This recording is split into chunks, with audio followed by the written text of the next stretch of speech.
انا هنا يا جماعة هعمل فرختين مشويين في الفرن، وهنزل عليها بالخليط، الخلطة اللي احنا بنعملها كل مرة، اللي هي فلفل اسود، جوز الطيب، ملح، فلفل اسود، كزبرة ناشفة، توابل الفراخ اهو زي ما احنا شايفين اهو كده.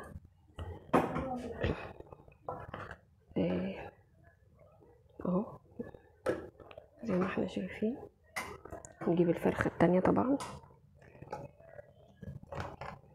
اهي، الفرخة التانية جبناها اهي، دي احطها كده واحط من جوه اهو، شايفة اهو زي ما احنا شايفين كده. وهبتدي اوزعها كلها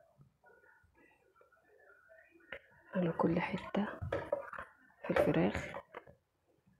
هقعدها في التتبيلة دي ساعتين زمن في التلاجة، وبعدين هطلعها هشتغل فيهم يا جماعة. تمام، هسيبها ساعتين وارجع لكم تاني. انا كده حطيتهم في مصفاية ومن تحت صينية، وهحطهم جوه الفرن دلوقتي.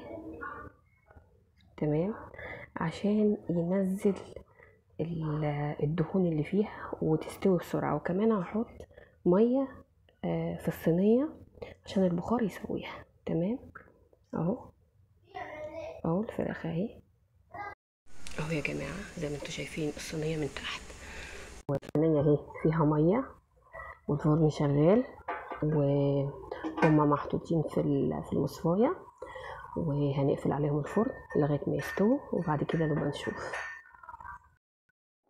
اهو يا جماعة بعد ما طلعناهم من الفرن طبعا، بس يعني هي نص فرخة كلوها الاولاد، معلش طبعا كل واحد عنده ولاده، فهي طبعا لما كانت سخنة وطعمها حلو وشكلها كمان حلو، فهم اكلوا منها بالهنا والشفا للي اكل منها.